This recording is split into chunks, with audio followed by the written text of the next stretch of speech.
Chapter 21, Touching Paradise. Quote, Your brain is tired of listening to me, and yet I still have so much I want to tell you. I do so want to, but you need to rest. Let us sit again for a little while. We sat down on the grass. Anastasia took me by the shoulders and drew me close to her. The back of my head touched her breasts, which gave me a pleasant, warm feeling. Quote, Do not be afraid of me. Let yourself go, she quietly said, and lay down on the grass so that it would be more comfortable for me to rest. She ran the fingers of one of her hands through my hair as if combing it, while the fingertips of the other hand quickly touched my forehead and temples. Occasionally, she would lightly press down with her fingernails at various points on the top of my head. All this gave me a feeling of tranquility and enlightenment. Then, putting her hands on my shoulders, Anastasia said, Listen now, and please tell me what sounds you hear around you. I listened, and my hearing caught a wide range of sounds, all different in tonality, rhythm, and continuity. I began naming the sounds aloud, the birds singing in the trees, the chirping and clicking of insects in the grass, the rustle of the leaves, the fluttering and flapping of birds' wings. I named everything I could hear, then fell silent and went on listening. This was pleasant and very interesting for me. Quote, You have not named everything, Anastasia observed. Everything, I replied. Well, maybe I left out something not very significant or something I didn't catch. Not anything important, that is. Quote, Vladimir, do you not hear how my heart is beating? Asked Anastasia. Could I really not have been paying attention to this sound, the sound of her heart beating? Yes, I hastened to respond. Of course I hear it. I hear it very well. It is beating evenly and calmly. Quote, Try to memorize the intervals of the various sounds you hear. You can choose the principal sounds and memorize them. I selected the chirping of some insect, the cawing of a crow, and the gurgling and splash of the water in the stream. Quote, Now I shall increase the tempo of my heartbeat, and you listen to see what happens all around.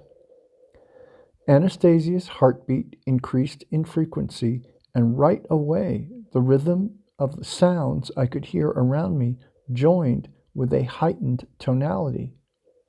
Quote, That's astounding, simply incredible, I exclaimed. What are you saying, Anastasia? Are they so sensitive to the rhythm of your heartbeat? Yes, everything, absolutely everything. A little blade of grass, a big tree, even the bugs, they all react to any change in the rhythm of my heart. The trees accelerate their inner processes and work harder to produce oxygen. Quote, Is this how all the plants and animals in people's environment react? I asked. Quote, No, in your world, they do not understand to whom they should react, and you do not try to make contact with them. Besides, you do not understand the purpose of such contact and do not give them sufficient information about yourselves. Quote, Something similar might happen between plants and the people who work on their little garden plots if only people would do everything I outlined to you. Imbue the seed with information about themselves and begin to communicate more consciously with their plants. Do you want me to show you what man will feel when he makes such contact? Of course I want you to, but how will you do that? I shall tune the rhythm of my heartbeat to yours, and you will feel it. She slid her hand inside my shirt. her warm palm lightly pressed against my chest. Little by little, her heart adjusted its tuning and began beating in the same rhythm as mine. And something most amazing happened. I felt an unusually pleasant sensation, as though my mother and my relatives were right there beside me. A sense of softness and good health came over my body, and my heart was filled with joy, freedom, and a whole new sense of creation. The range of surrounding sounds caressed me and communicated the truth. Not a truth comprehensible in all its detail, just something I felt intuitively. I had the impression that all the pleasing and joyous feelings I had ever experienced in my life were now merging into a single and wonderful sensation. Perhaps it is this sensation called happiness. But as soon as Anastasia began to change the rhythm of her heartbeat, the wonderful sensation started to leave me. I asked, "More, please. Let me feel it some more, Anastasia." Quote, "I cannot do that for long. After all, I have my own rhythm." "Even just a little bit more," I pleaded. And once again, Anastasia brought back the sensation of happiness, just for a short time, and then everything faded, but not without leaving me with a small taste of the pleasant and radiant sensation as a memory of it. We remained silent for a while, and then I felt like hearing Anastasia's voice again, and I asked,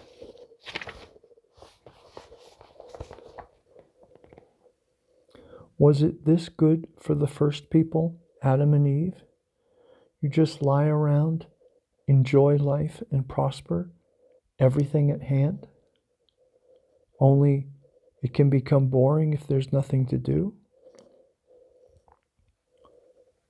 Instead of answering my question, Anastasia asked me one of her own. "Tell me, Vladimir, do many people think of Adam, the first man, as you thought just now?" "Probably the majority, but what was there for them to do in paradise? It was only later that man started to develop and invent things. Man developed through labor. He became smarter thanks to labor. Yes, labor is needed, but the first man was infinitely smarter than his descendants today, and his labor was more meaningful. It demanded considerable intelligence, awareness, and will. But what did Adam do in paradise? Did he tend a garden? That is something that can be done today by any gardener, not to mention plant breeding specialists. Nothing more is said in the Bible about Adam's activity. If the Bible told everything in detail, it would be impossible to read through it in a single human lifetime. One must understand the Bible. There is so much information behind each verse. Do you want to know what Adam did?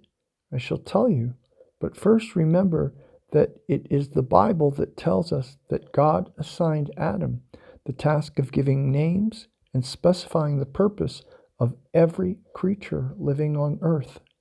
And he, Adam, did this. He did what all the scientific institutions in the world taken together have not yet been able to do. Anastasia, do you turn to God yourself?